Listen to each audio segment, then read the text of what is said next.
In this video, we will be starting our lesson on shaping Earth's surface. This lesson is going to revolve more on earthquakes and the ideas that are usually or generally associated with them. So, just to start with, natural earthquakes, the earthquakes that just happen, that are caused by nature, not by man. These kind of earthquakes happen when plate boundaries shift suddenly and release their stored energy. So for the types of fault movement, we have three. We have the reverse, or in other words, the thrust fault, the normal fault, and just the strike slip fault. For reverse fault, these faults are present in convergent plate boundaries, so take note of that. In convergent plate boundaries, we have thrust faults. Now, for normal faults, we have these faults are present in divergent plate boundaries, and for strike slip faults, these faults are seen in transform plate boundaries. So, just to give you a brief introduction on the parts of an earthquake, the focus is the beginning point of an earthquake. So imagine that this is a continental crust. It looks square, and this is basically everything that we have on land. So, example, this is a house and this is a tree.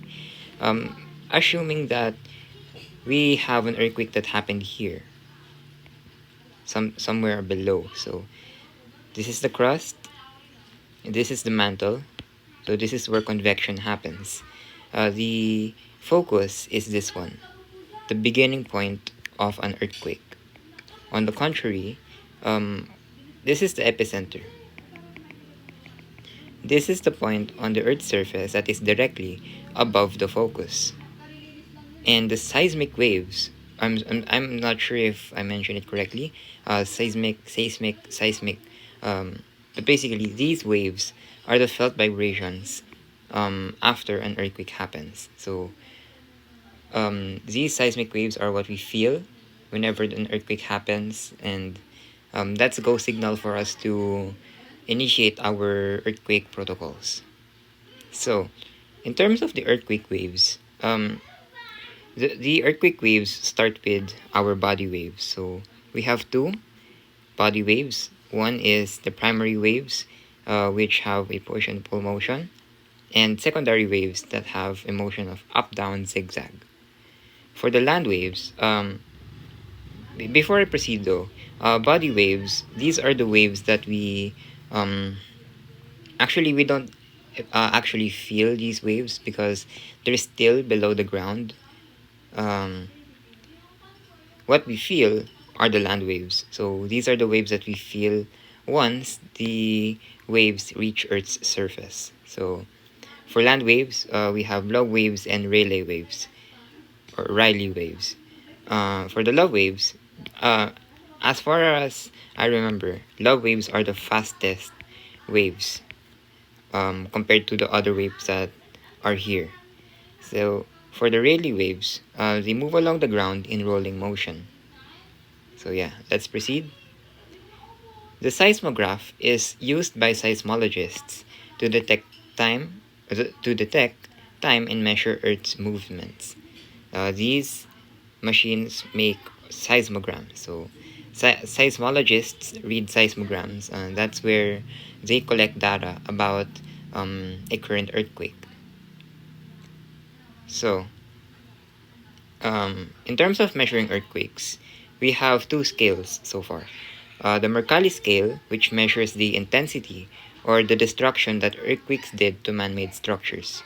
And we have the Richter scale, which measures the magnitude or the actual strength of an earthquake. In SE ideas, the Richter scale is more accurate, is said to be more accurate than Mercalli scales, due to the fact that Mercalli scales are only designed to measure the intensity that earthquakes did to man-made structures.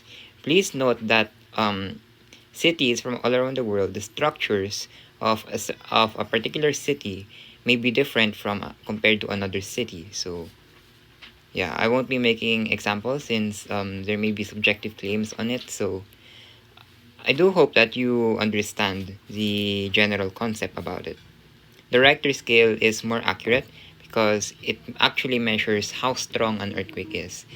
It doesn't measure according to how much damage it has caused upon man-made infrastructures.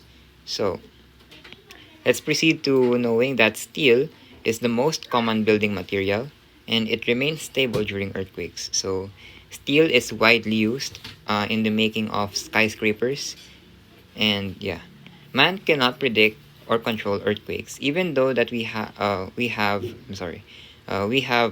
the Mercalli and Richter scale as well as the seismograph. We still cannot predict or control earthquakes. They're uncontrollable. Convection cannot be stopped, and we shouldn't stop it because convection is the reason for the existence of our magnetic field, which keeps us safe from cosmic rays and solar flares that come from outer space, of course. And convection is the reason for the creation of new landforms. Um, I you might ask why I'm mentioning these things right now. Please do watch the previous video, just so you could remember what I recently said. So earthquakes occurring under or near the ocean create what we call tsunamis. So for instance, this is land and this is water.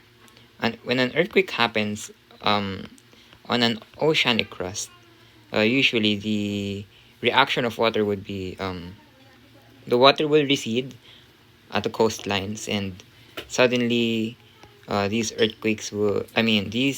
bodies of water would accumulate, would gain momentum and suddenly crash on the coastlines, usually beaches. And volcanic eruptions produce earthquakes. So the strength of an earthquake that is caused by a volcanic eruption actually depends on how strong a volcano is. I apologize for my drawing. It's not actually to scale, but I do hope it does give you the idea. Um, One of the strongest volcanic eruptions that happened, most often or most likely, there had been earthquakes, especially in areas where the volcano is at or nearby. So yeah, that's it for this video. Thank you for watching.